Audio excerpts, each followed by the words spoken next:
बेगूसराय में जुल्म हुआ था, एमआईएम ने आवाज़ उठाई है। छात्रों पर जो लाठीचार्ज हुआ है उस पर भी एमआईएम ने आवाज़ उठाई है। हमने किस मुद्दे पर आवाज़ नहीं उठाई है? आप ये समझिए, मामला ये है कि एमआईएम का एक बड़ा हिस्सा मैंने शुरू दिन से काम रहा है सीमांचल का। यही वजह है कि आपको नजर आता होगा कि सीमांचल से सिर्फ एमएलए जीत के आए हैं। आप ऐसा मत समझिए, सीमांचल से एमएलए जीत के आए हैं, मिथिलांचल में जीतते रह गए हैं, भागलपुर के इलाके में जीतते रह गए हैं। मगध में हमारा काम चल रहा है कि पूरे बिहार में पैन बिहार पार्टी के सभी जिम्मेदार पदाधिकारी गर्चे बिहार में पार्टी को विघटित कर दिया गया है, डिसॉल्व कर दिया गया है। लेकिन हमारे सभी जो साबिक जिला अध्यक्ष हैं और पार्टी के पदाधिकारी मौजूद हैं, पार्टी के सभी एमएलए मौजूद हैं। आज हम लोगों का मामला ये है कि इलेक्शन के बाद हमारी समीक्षात्मक बैठक नहीं हो पाई थी। हम लोगों ने वो तमाम तर लोग जो लोग इलेक्शन लड़े थे, उनके इलेक्शन लड़ने में क्या बाधाएं हुई, क्या मौके रहे, उस पर एक समीक्षात्मक बैठक हुई है। और साथ ही पार्टी को आधार कैसे बनाया जाए, संगठन को कैसे बेहतर तक मजबूत किया जाए, उसके लिए तकरीबन 4 घंटे से हमारी मीटिंग चल रही है और ये सफल मीटिंग हुई है। 50-55 लोगों ने अपने ख्यालात पे अमल रखा है और पार्टी या पूरे लोगों ने जिम्मेदारी ले ली है कि अब नए सिरे से पार्टी को किया जाए। यही 2 बिंदु पर हमारी मीटिंग है।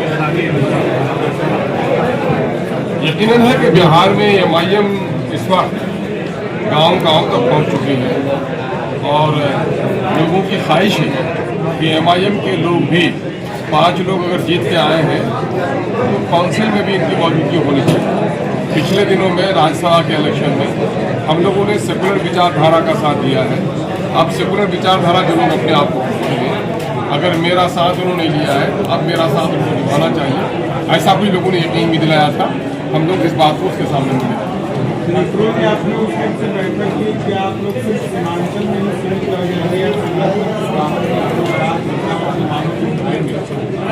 शायद आपको पता नहीं है कि इस वक्त जो इस हाउस में लोग बैठे हुए हैं, नवादा के भी हैं, नालंदा के भी हैं, दरभंगा के भी हैं और भागलपुर के भी हैं।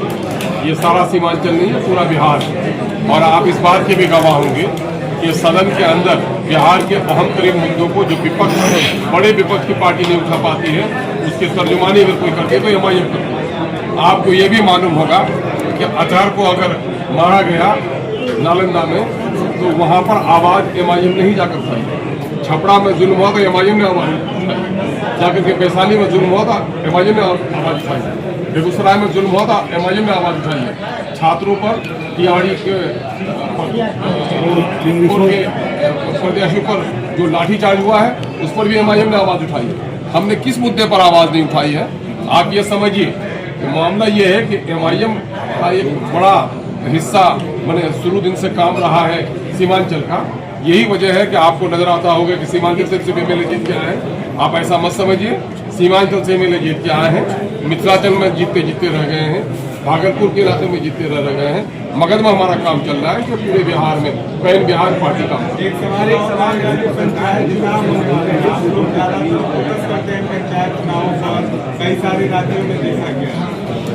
देखिए, बिहार में सबसे बदकिस्मती ये है कि बिहार की सरकार न जाने क्यों करती है कि पंचायत का इलेक्शन भी पार्टी के बैनर तले कराना चाहिए।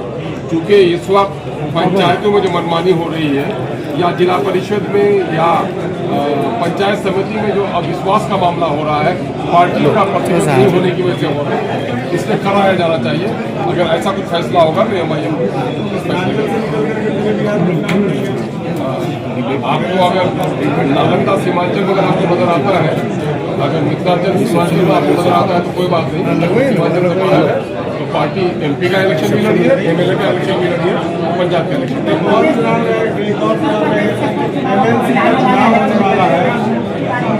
उत्तर प्रदेश के चुनाव की तैयारी भी चल रही है। हमारे पार्टी के लोग तैयारी कर रहे हैं। अंतरिम हमारे नेशनल प्रेसिडेंट आने वाले हैं, वहाँ फैसला होगा।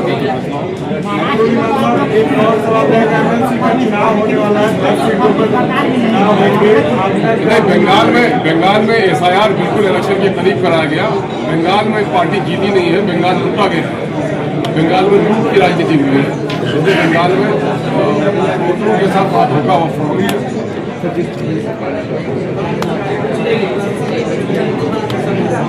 मैं समझ नहीं पाता हूँ कि मीडिया के सामने में ये क्यों सवाल है कि मस्जिद मदरसा और संस्कृत की का जांच के संबंध में मिनिस्ट्री ऑफ एजुकेशन किस काम के लिए है? पढ़ाई अच्छी हो, संस्थान अच्छे हों, टीचरों की अच्छी बहाली हो, टीचरों की उपस्थिति हो, बच्चों की उपस्थिति हो, ड्रॉप आउट रुके, क्वालिटी एजुकेशन हो। ये और बात है कि बिहार में जब से एनडीए की सरकार आई है, इन्होंने धन्ना सेठों के नाम ये मनोवादी विचारधारा के लोग ये गरीबों के बच्चों को पढ़ने नहीं देना चाहते। यही वजह देखेंगे कि ये टीचरों को बहाल कर लेते हैं, घर बना लेते हैं, लेकिन पढ़ाई का हालचाल इतना ठीक नहीं है, क्योंकि मनोवाद ये कहता है कि बड़े लोग पढ़े, गरीब नहीं पढ़े। इसलिए गरीबों के बच्चों को पढ़ाई को रोकने के लिए इसने स्कूल को, कॉलेज को वीरान कर दिया है। सबसे दुख की बात यह है कि पटना यूनिवर्सिटी जो सेंट्रल यूनिवर्सिटी के मुकाबले में यूनिवर्सिटी खड़ी थी, आज जाके देखिए शमशान घाट बना हुआ है, कब्रिस्तान है। किसने किया? इसी सरकार ने किया। जहाँ तक जांच का मामला है, स्कूल, संस्कृत, मदरसा सबका जांच होना ये कोई बड़ी बात नहीं है। जिसका हिसाब साफ होगा उसको कोई डर नहीं होगा, और मैं समझता हूँ कि ये कोई बड़ी बात नहीं है। 10 सितंबर एमएलसी का चुनाव होने वाला है। आप लोग जब राज्यसभा का सीट पर चुनाव हो रहा था तो बड़ी इकतार पार्टी रखे तेजस्वी यादव पहुंचते, आपकी भूमिका क्या रहेगी? लगता है कि आपको सीट मिलेगा?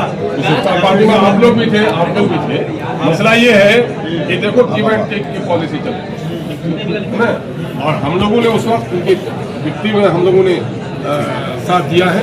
हम लोग उम्मीद करते हैं कि उन्होंने ये भी कहा था कि आज हमारा साथ दीजिए, आगे आपका साथ देंगे। तो हम समझते हैं कि साथ निभाना चाहिए। कि अगर चिंता है बिहार को कि सेकुलर वोटों को बिखराव से रोकना है, बिहार में फासिस्ट ताकतों को शिकस्त देनी है, तो मैं समझता हूँ कि उनको विचार करना चाहिए और हमारे कैंडिडेट का समर्थन करना चाहिए। मैं कह रहा हूँ कि मेरे पास जो संख्या बल है वो इस लायक नहीं है कि मैं अपने बलबूते पर चुनाव लड़ सकूँ। जाहिर है हमने दूसरे को मदद की है, तो उनसे मदद की उम्मीद रखते हैं। बहुत शुक्रिया। ठीक है।